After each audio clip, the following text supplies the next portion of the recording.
Hi everybody, my name's Cheri. Welcome to my stamp studio. Before I do today's project, I want to just show you something. So the week of Labor Day, my husband and I are going on vacation. We're actually going to Disney World for a grown-up Disney trip. So we're looking forward to that. So next week, or I guess it'll probably be this coming week by the time this video posts. These are all of the stamp sets. I'm not even sure that it's all of them, but after a quick look, I went over and these are Bright Baubles, Cutest Halloween, Peaceful Deer, Reflected in Nature, Merriest Moments, and Frosted Gingerbread. These are all ones that I have not even cracked open. You can see some of them, the dies are still sealed in their little packets. So next week, I am going to attempt to do my regular 3 to 4 videos, probably 3 videos for the week, and then do ahead 3 videos that will auto post while I am gone enjoying vacation. So if there's any of these that you would like to see, because I am a little bit, I don't know where to start. And there's a couple of sets that I've only used in passing, like for my Try It class or when the catalog was first new. So I'd like to put those back in the rotation too, but I want to get going on these. And I still have one in the series for those of you that were watching the Time of Giving. I still have that video that hasn't been edited or posted. So I'll get that one up. So I guess I'm one ahead of the game. But part of the reason that those stack up is because I like to always show you what classes I have coming up and what's going on. So today's card has the Time of Giving, which this will be featured in my upcoming fall retreat. Fall retreat is online. It takes place in October, and there's various assorted ways to participate, from getting the whole kit with all of the stamp sets to just the videos, and then 2 other options in between. So be watching for that. I will probably get registration going once we're home from vacation.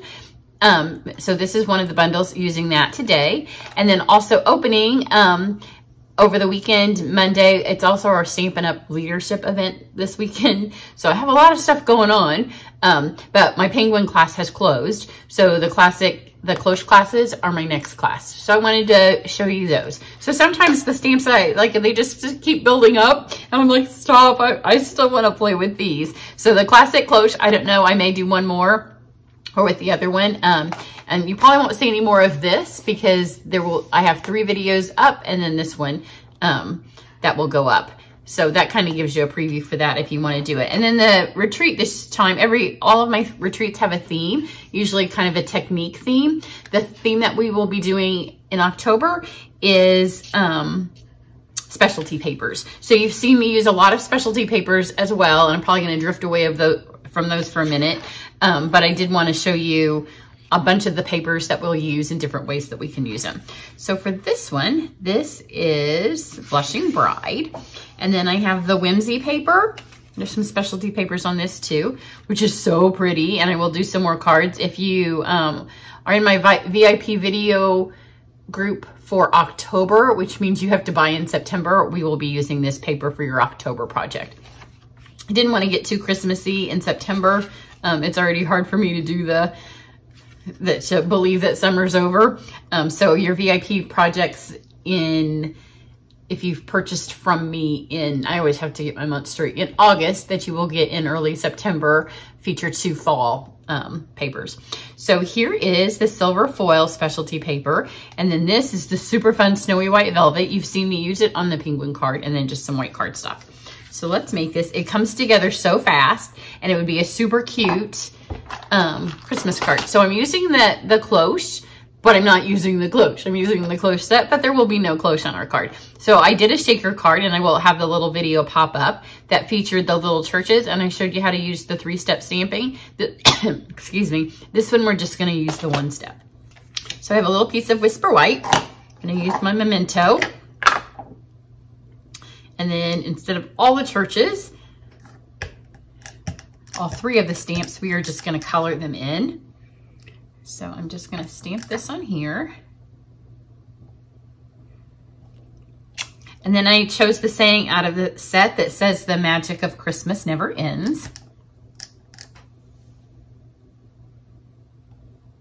I'll just put that right there. Super cute, super easy. And if you were mass producing them, you would want to know about how many Christmas cards you were going to make, and then do that step, this step, have them all stamped. And then you're gonna pull this over. Now, if you're mass producing them and you wanna skip this step, you could put a square on there. I'm not a huge fan of squares because we have such pretty things. So this is the stitched scalloped rectangle. And these were a bunch of white pieces that I have left from a class. So if I was doing it for real, I would pick ones that were a little bit larger because this barely fits. So make sure you don't roll that through speed bump because it's a square, so it'd make all kinds of noise. But look how cute this is. It has the fun stitching all the way around, and it has the fun scallop. So it just really adds to the whimsy of the card. Now we're gonna take our specialty papers. So I have the snowy white velvet, and these trees are in the cloche. And I've done a few cards with the cloche. I've done a few cards with the time of giving, which is where I'm gonna pull Santa and the sleigh from. Just put this on this piece of silver foil. So you can go back and see both of these sets used in different ways. Roll this through. And then just because I love texture, I think it adds a lot to our cards. So what happens when you need to replace your plates? You know, you try to get just a little bit more out of them, and every time there's a little scratch, then they kind of stay. So I'm going to take the Whimsy paper. It has all that fun holographic highlights in it, and I'm going to stick it in, and look how cute that side is, but it's not holographic, so sorry. Not getting used on this card. This is not a 3D folder, so the sandwich for it is just the 2 cutting plates. So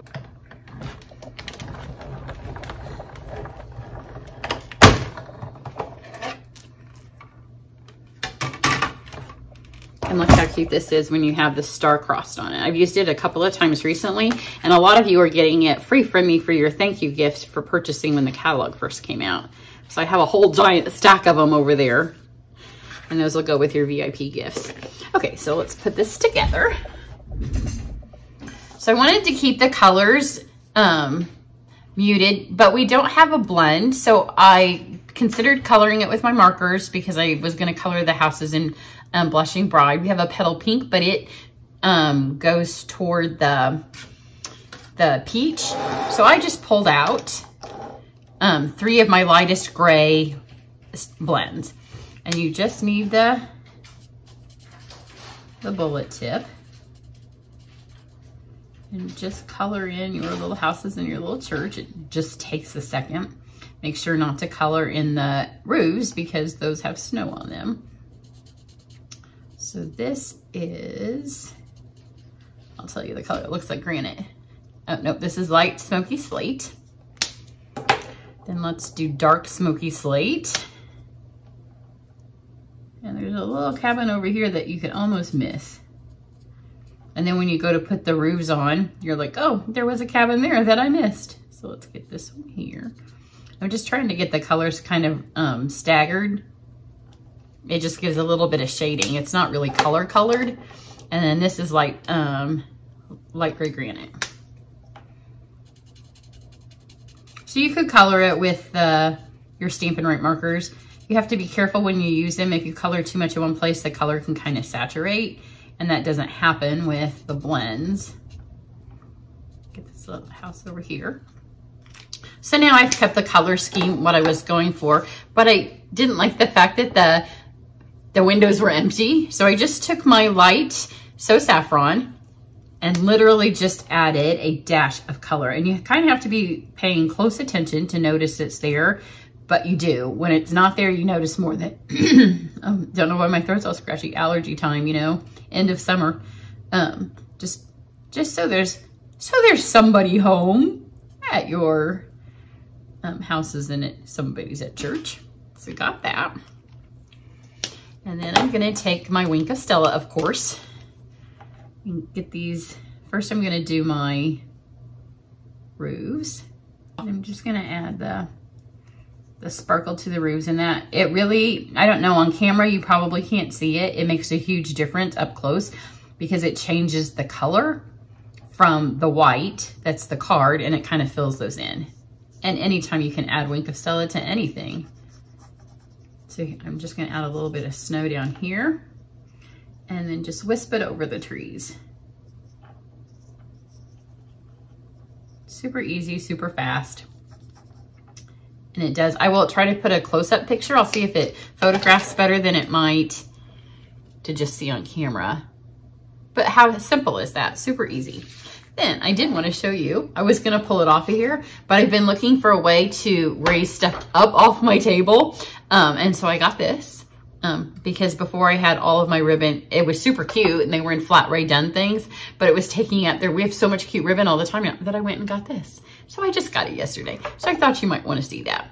So I'm going to use the Blushing Bride frayed ribbon. I think that's the bad thing about not taking it off is I can't see what it's called. So we want enough that it can wrap around here and tie a bow. So about that much, and then a bow takes about that much, about 6 inches for a bow. But so cute. Tie a bow on one end. And it does need to be towards the end. And it can't be very big. So there we got it. And I'm gonna use my Seal Plus to just kind of keep this on. I do want this has stars and then crosses. I want my stars to be up here because if they're down here, then this doesn't look like the sky.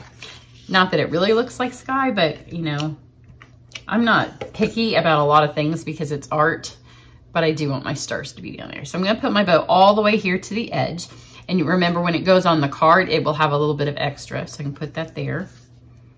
This is why I used the Seal Plus because I want it to hold this ribbon nice and straight. And then flip this around. Add some here.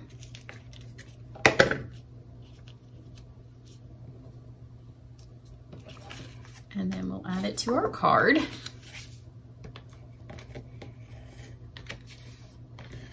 And you do want to make sure that right there where that ribbon is, that you get another little bit of adhesive to hold that on there. The card's almost pretty just like this. Like you could be finished. But who wants to be? But isn't that pretty? I love this paper.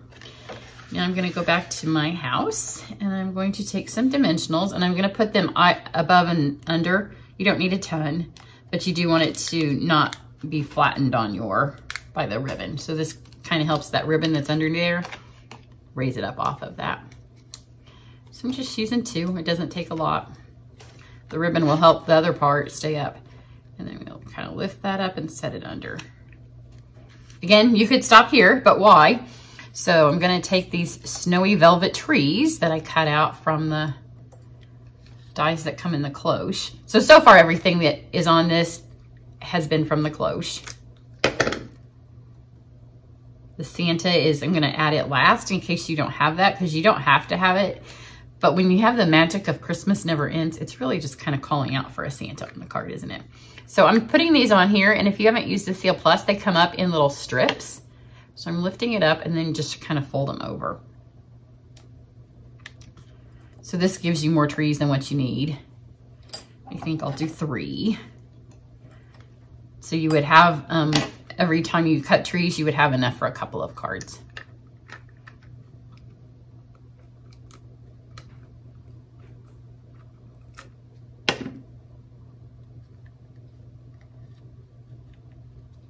Put that there so it doesn't cover up my words.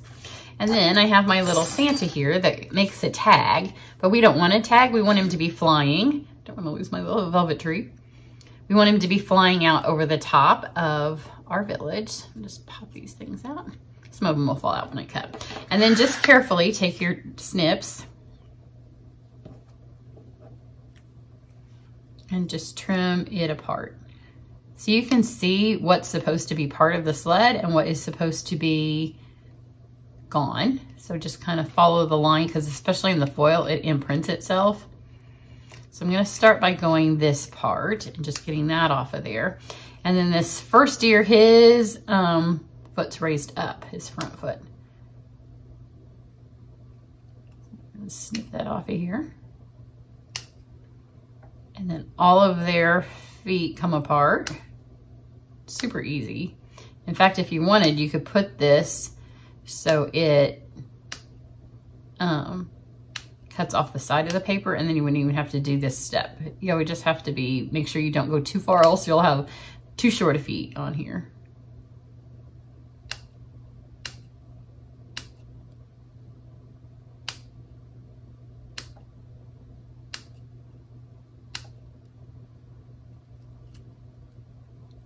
Pop those things out. You need to be careful because there's not a lot holding it together once you've cut that part off.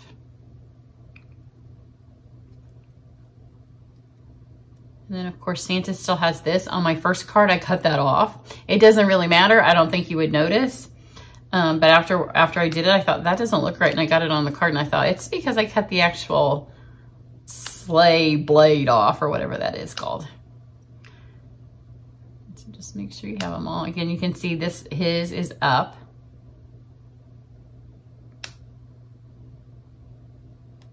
Let me get this one out here.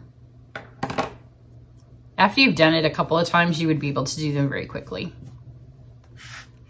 Then you do want to be careful when you add your adhesive to this, because like I said, there's you've taken away most of what's holding this together. It's just being held together by the teeny little tails.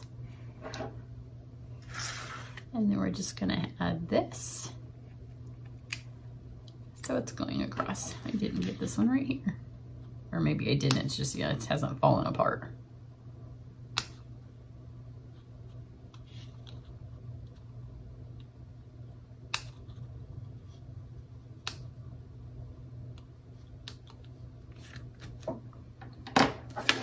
So how super simple is that? It combines several things that we'll see coming your way in September and October. So the Cloche class will open up for registration next week. By next week it will be open. And then the specialty papers and this bundle will be part of my online retreat that you'll sign up for in September, but will take place in October. And the way my online retreats work, I post videos starting from Friday afternoon through a Sunday. You make 12 projects, but you don't have to be there, because just like this video, you just watch it whenever it's convenient for you. Oh, here's my other one. And see, I cut the sleigh part off. Whoops. But I don't think anybody would notice, right? So, oh, I didn't add my embellishments. So I have the elegant faceted gems. And you can see this. I think this is actually petal pink, and how it has that a little bit of an orange tinge. It would work, but we have these really pretty iridescent ones. So just kind of add those for a little bit of bling. Again, you wouldn't have to. You can see how many variations this card could have and still be totally beautiful. You could use the clear or that one. And because that's how I remembered, because I cut the sleigh off, I added a few more embellishments, because you can always kind of fix it. So your eyes are going to be like, oh, look at all those pretty shiny things, and never notice that Santa had lost part of the bottom of his sleigh. I do like this one better because he's whole. So that's what I have for you. I will catch you back here later next week with some more projects. And if you saw any of those sets in my big old stack that I haven't gotten to yet, and you want to see me play with them, then just leave it in the comment below this video. Have a good one. Bye.